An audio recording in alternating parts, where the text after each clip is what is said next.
आपल्याबरोबर आज एक अशी गोणी अभिनेत्री आहे की ती म्हणजे फार पडद्यावर तर इतकी क्यूट दिसते आणि आता ती आईच्या भूमिकेत आली, पण ती अजिबात एवढी म्हातारी वाटत नाही. म्हणजे ती इतकी so young by heart and mind also. मी बोलते निवेदिता जोशी सराफ यांच्याबद्दल. Nivedita tai, you are most welcome in Screengram आज इंटरव्ह्यू. Thank you so much.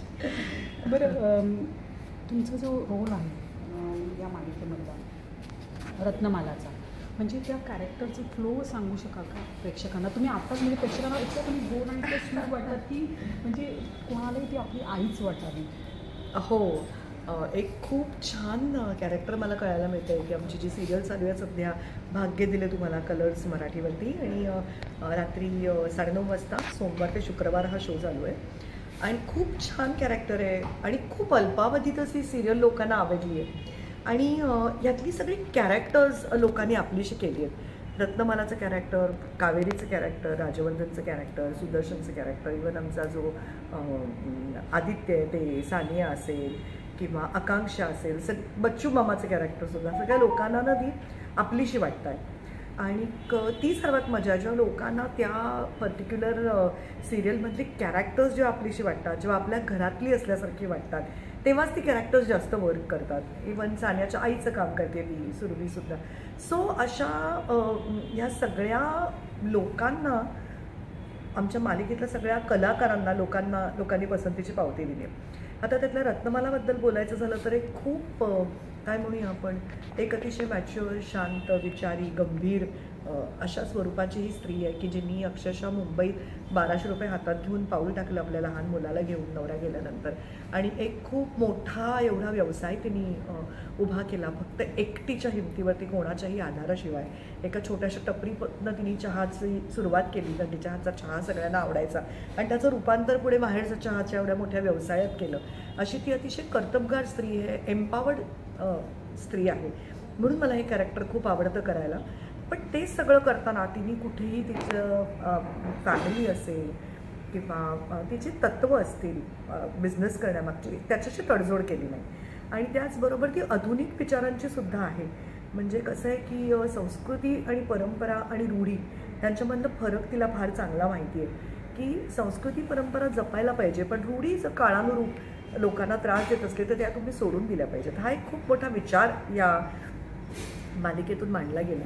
किंवा आमच्या मालिकेतली राजवर्धन आणखीन कावेरीमध्ये दिसणारी मैत्री असेल, किंवा आता वैदेही हे पण एक जे कॅरेक्टर आहे जे लोकांना ते पण खूप आवडलेलं आहे.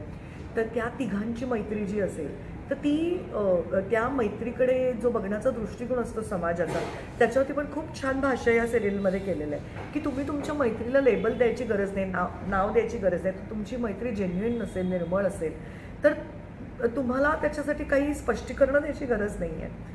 आणि हे सुद्धा ॲक्सेप्ट करणारी ही रत्नमाला ही व्यक्तिरेखा आहे. त्याबद्दल मला खूप छान वाटतं की एक मस्त व्यक्तिरेखा करायला मिळते आहे. मुळात कसं असतं, मला जेन्युइनली वाटतं की टीमवर्क, कारण त्या एका पूर्ण कथानकाच्या मागे, त्या सिरियलच्या मागे इतके अदृश्य हात असतात.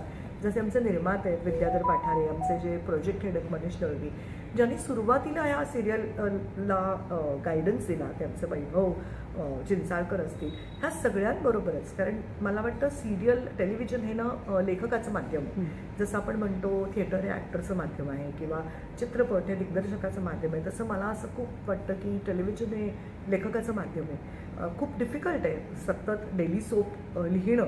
त्यामुळे आमचे जे लेखक आहेत, म्हणजे अमोल असतील किंवा चैतन्य सैन्यान्य असतील, ते दोघंही, म्हणजे आमची पटकथा लिहिणारे सुद्धा, आणखीन आमचे डायलॉग लिहिणारे लेखकसुद्धा, त्या दोघांचा सुद्धा खूप मोठा सहभाग आहे. आणि त्याचबरोबर आमची कलर्स वाहिनीचे आमचे जे चॅनलकडून आमचे जे हेड्स आहेत त्या प्रोजेक्टचे, म्हणजे प्राची असेल किंवा मयुरेश वाघ असेल, अगदी विराज राजे असतील, त्या सगळ्यांनी ना या शोवरती खूप मेहनत घेतली आहे. आणि या एवढ्या सगळ्यांच्या एकत्रित मेहनतीचं फळ म्हणजे ही सिरियल आहे भाग्य दिलं तुम्हाला. तर खरोखरच अशी एक हिरोईन की जी साडीमध्ये आहे, जी सिम्पल आहे, काय म्हणूया साधी आहे, ही लोकांना खूप आवडली आहे.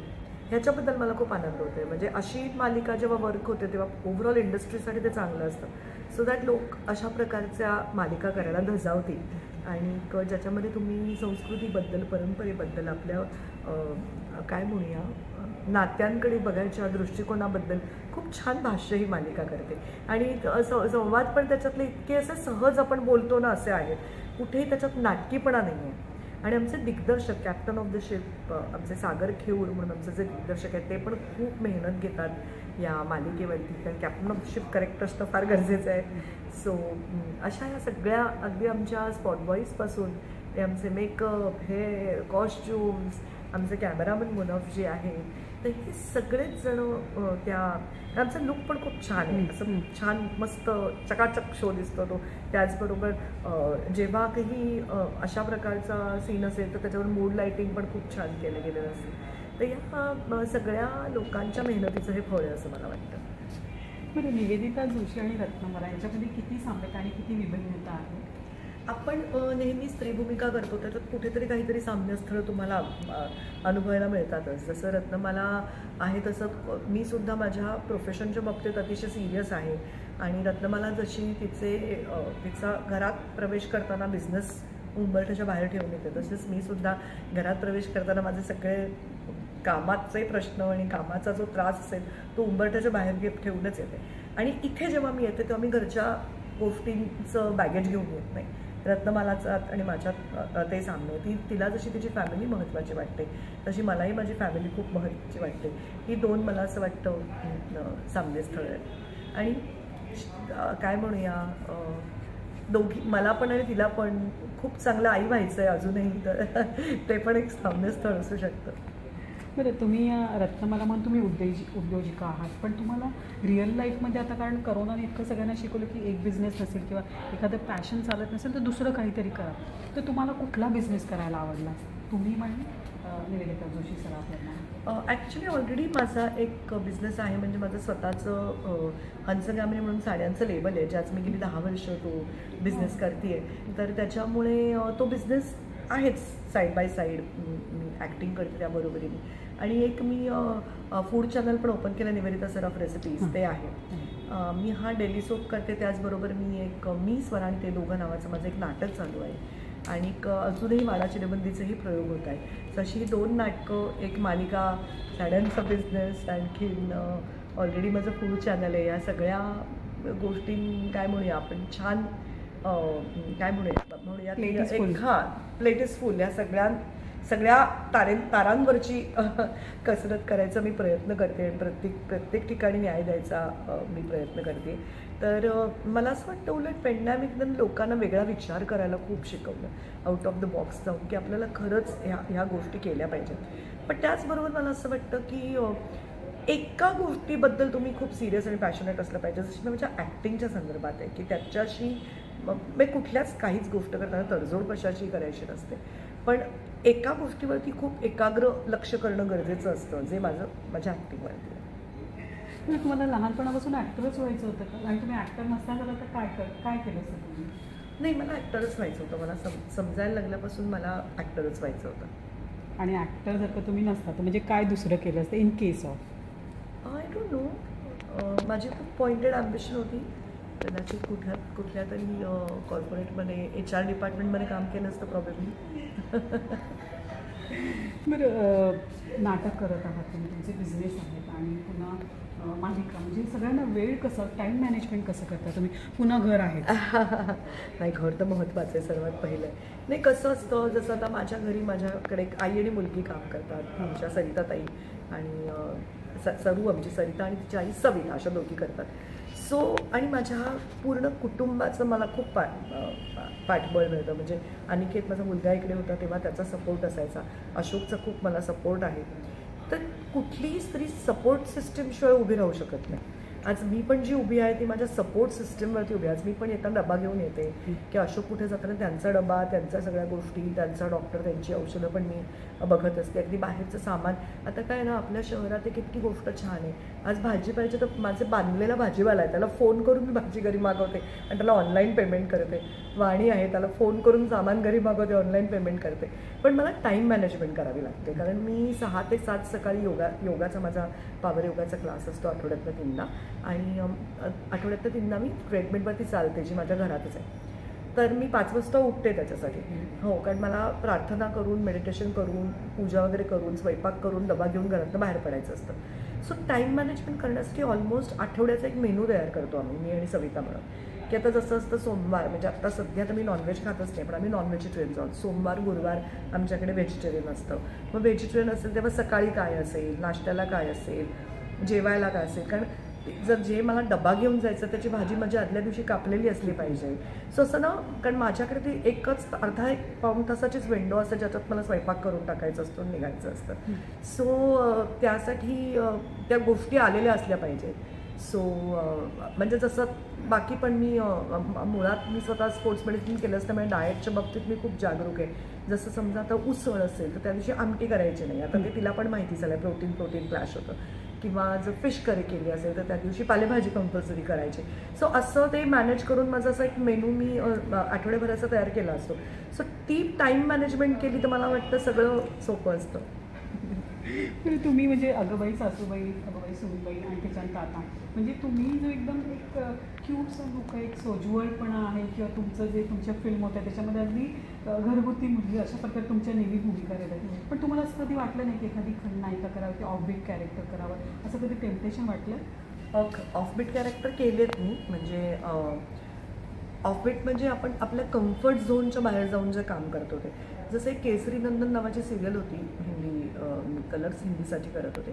त्याच्यामध्ये मी जी सितारा देवी नावाची जी भूमिका करायचे, एक तर हरियाणवी बोलायचं होतं त्याच्यामध्ये, आणि ती नाचणारी बाई असते, आणखीन ती दुसरं लग्न करून या पुरुषाबरोबर घरात येते, आणि तोही जातो आणि त्याची बायकोही जाते. त्या स्वतःचा मुलगा आणि त्याचा औरस मुलगा ह्यांना ती वाढवते, असं ते कॅरेक्टर होतं. तर ते खूप चांगलं होतं, वेगळ्या प्रकारचं कॅरेक्टर होतं. इवन आता वाडाची रेबंदीमध्ये वहिनीसुद्धा खूप वेगळी आहे, खूप गोड आहे, तरी पण ती एक त्यातली जी भाषा आहे, वऱ्हाडी भाषा, अशी माणसं मी कधी पाहिली नव्हती. सो ते मी माझी पाठीकोरी करून अगदी दिग्दर्शकाला म्हणजे चंद्रकांत कुलकर्णीला फॉलो केलं. तर तसंच असे वेगळ्या भूमिका, आता मी एक अथांग नावाची एक वेबसिरीज केली आहे नुकतीच. तेजस्विनी पंडित त्याचे प्रोड्युसर आहे, आणि जयंत पवार त्याचे दिग्दर्शक आहेत. गाणे डेलीसाठी आम्ही केली आहे ती सिरियल. आणि एक धैर्यशील गोलप आहे त्याच्यामध्ये, भाग्यशील मिलिंद आहे त्याच्यामध्ये, आणि खूप छान सिरीज झाले ज्याच्यामध्ये मी त्या आलवणवाल्या काकूचं काम केलं आहे. त्यामुळे एकदम माझ्या वेशभूषेपासून सगळं वेगळं आहे. सो अशा वेगळ्या प्रकारचे रोल्स करायचा मी नेहमी प्रयत्न करते. पण मला खूप आवडेल खलनायिकेची भूमिका करायला, मला कोणी देतच नाही. आय होप कोणीतरी देईल मला खलनायिका करायला, मला आवडेल जरा वेगळ्या प्रकारचा रोल करायला. पण तुम्ही इतक्या क्यूट आहात, इतक्या प्रेमळ आहात, की मला वाटत नाही कोणी तुम्हाला त्याची ऑफर कधी देईल. नाही, पण त्यालाच तर ॲक्टिंग म्हणतात ना, आपण जे आहोत त्याच्यापेक्षा वेगळं करणं म्हणजेच ॲक्टिंग. सो मला खूप आवडेल का एखादी क्यूट खलनायिका असू शकते ना, असू शकते. मिठी छुरी म्हणतो आपण असं. असू शकते.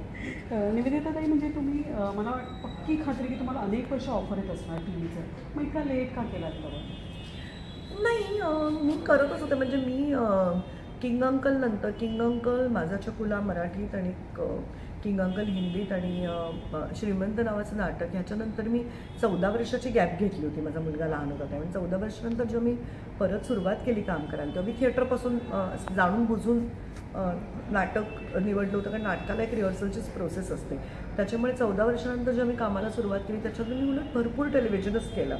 म्हणजे मी बंधनी आमची स्वतःचीच मालिका आम्ही प्रोड्यूस केली होती, त्याच्यात काम केलं, किंवा मी दुहेरी नावाच्या मालिकेत काम केलं, आणि मी बालाजीच्या हिंदी मालिका केल्या, सर्वगुण संपन्न नावाची एक मालिका केली, सपनों से भरे नैना केली, फिर भी ना माने बदतमीज दिल केली. इनफॅक्ट मी दुहेरीपर्यंत मी हिंदीच मालिका करत होते, आणि दुहेरीपासून मी मराठी मालिका करायला लागले असं म्हणायला हरकत नाही.